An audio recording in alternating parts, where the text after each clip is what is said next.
آپ دیکھ رہے ہیں واسودیو شارٹس۔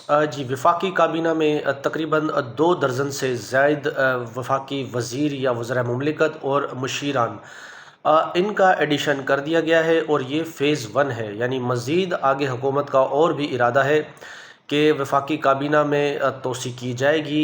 یہ ہمارے پاکستان کا حال ہے۔ 24 کروڑ کی آبادی کا ملک ہے، اور تقریباً 55 کے قریب منسٹر ہیں یا وزراء مملکت یا مشیران۔ اس کے علاوہ آپ دیکھ لیں، ہم IMF سے قرض لیتے ہیں، اور لوگوں سے یعنی دوسرے ممالک سے ہم رول اوور کا بھی کہتے ہیں، اور اس ملک میں اتنے جو ہے وسائل کو خرچ کیا جا رہا ہے۔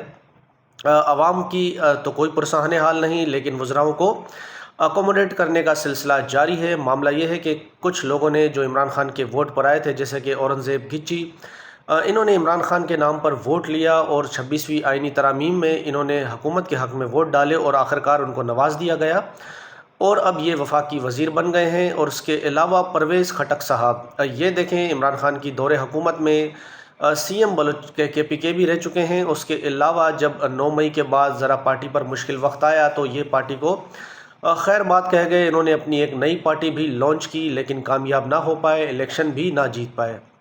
اس کے علاوہ خبریں کچھ اس طرح کی ہیں کہ انہوں نے مولانا فضل الرحمان صاحب سے بھی ملاقاتیں کی کہ ان کو JUIFA میں اکوموڈیٹ کیا جائے یا شمولیت اختیار کر لی جائے، لیکن وہاں پر ان کا نہیں کوئی دال گلی۔ پھر اس کے بعد آخرکار ان کو شہباز شریف صاحب کا مشیر لگا دیا گیا ہے۔ لیکن آپ دیکھیں مسلم لیگ نون کی سیاست کو، جو عمران خان کے ساتھ بندے تھے پہلے، ان کو یہ کس ناموں سے پکارتے تھے، یعنی پرویز خٹک صاحب کو یہ مالن جبا اور BRT میں کہتے تھے کہ یہ بہت زیادہ کرپٹ وزیر اعلیٰ رہ چکے ہیں، لیکن جن کو یہ کرپٹ کہتے تھے آج یہ ان کے ساتھی ہیں، ان کو ساتھ رکھا ہوا ہے۔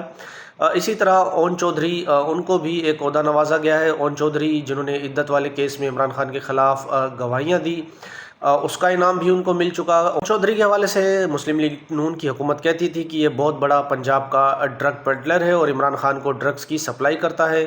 علیم خان ان کو یہ کہتے تھے کہ یہ لینڈ مافیا ہے، اور عمران خان کی ATM ہے وہ ان کے ساتھ ہیں۔ اور اس کے علاوہ جہانگیر ترین خان صاحب، ان کو یہ کہتے تھے کہ یہ شوگر مافیا ہے، اور آج وہ شوگر مافیا یا ATM جو کچھ عمران خان کے ساتھ جو لوگ پہلے تھے جن کو یہ کرپٹ کہتے تھے، آج سب مسلم لیگ نون کے ساتھ بیٹھے ہیں، تو یہ کریڈٹ بھی نون لیگ کو ہی جاتا ہے۔